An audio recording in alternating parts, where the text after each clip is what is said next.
The autumn evening wrapped the city in a misty haze. Leaves swirled in the air like souls weary of life, and ominous shadows lurked around every corner. In such a grim ambience, Dima returned home from the university. His small apartment on the outskirts of the city greeted him with oppressive silence. He had always lived alone since his parents died in a car accident several years ago. That evening, Dima noticed something strange in the hallway mirror. The mirror, old and dusty, had been hanging there since he moved in. As he cleaned it, Dima saw his reflection, but it seemed slightly distorted to him. He attributed it to fatigue and decided not to dwell on it. The night turned restless. Dima was plagued by nightmares in which he saw his reflection emerging from the mirror and slowly approaching him. Waking up drenched in cold sweat, he breathed heavily, feeling an inexplicable fear engulfing him. The next day, as he returned home, Dima glanced at the mirror again. This time his reflection seemed even stranger. It didn't mimic his movements exactly, as if living its own life. Dima scrutinized it and noticed that the reflection's pupils were slightly dilated, like those of a predator preparing to pounce. Trying to distract himself, Dima decided to read a book, but his thoughts kept returning to the mirror. When evening fell, he dared to conduct an experiment. Turning on the camera on his phone, he began recording his reflection. At first, everything was normal, but suddenly the phone screen started flickering. In the moment between flickers, he saw his reflection smirk maliciously, though Dima himself maintained a serious expression. In panic, Dima dropped the phone. He was truly terrified. Unsure of what to do, he called his friend Sergey. Sergey was the only person Dima could trust in such a situation. "Sergey, come to me. Something strange is happening." Dima's voice trembled with excitement. Sergey arrived half an hour later, surprised and somewhat wary. "What happened?" "You look like you've seen a ghost," he remarked.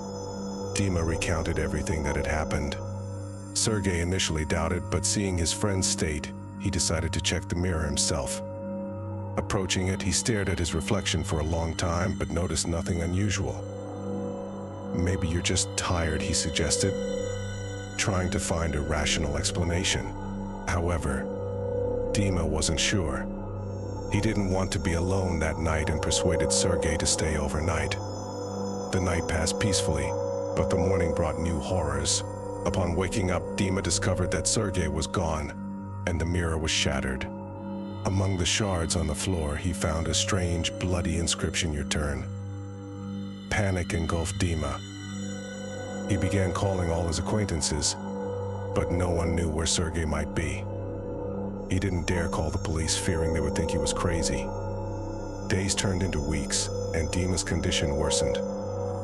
He barely slept, checking the mirror every time to make sure his reflection was in place. One night, as Dima lay in bed, he heard scraping from the hallway. His heart froze. He slowly approached the mirror, which was lying on the floor, half covered with a sheet. Dima shuddered. The reflection was smiling again, even more ominously this time. "What do you want?" Dima whispered, barely holding back tears. The reflection suddenly came to life. It slowly raised its hand and pointed at him. Suddenly, Dima felt something pulling him into the mirror. He tried to resist, but his strength failed him. The world around him began to blur, and in the next moment, he found himself on the other side of the mirror. Now Dima saw his apartment through the mirror. He tried to scream, but no sound came out. Suddenly, he noticed his reflection, or rather, the creature that had taken on his form, emerging from the mirror and heading deeper into the apartment. Dima realized that his life now belonged to this creature. Alone in the dark, mirrored world, he began to hear whispers. They were the voices of those who had ended up here before him. Among them, he recognized Sergey's voice. Dima tried to find his friend, but darkness surrounded him from all sides. Weeks passed. In the real world, no one noticed the substitution. Dima continued to live his life, attending university, meeting friends.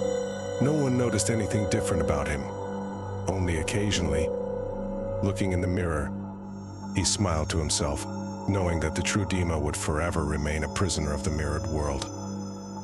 Meanwhile, Dima wandered through endless corridors of darkness, listening to the whispers of other captives. Time lost all meaning for him. He realized that he could never return, and that his soul now belonged to this sinister place. So it went on endlessly. Every evening, Dima looked in the mirror, reveling in his triumph, while the real Dima, lost in the mirrored world, dreamed only of one thing for someone, someday to shatter this cursed mirror and free his soul. But hope dwindled with each passing day, leaving only cold and eternal loneliness.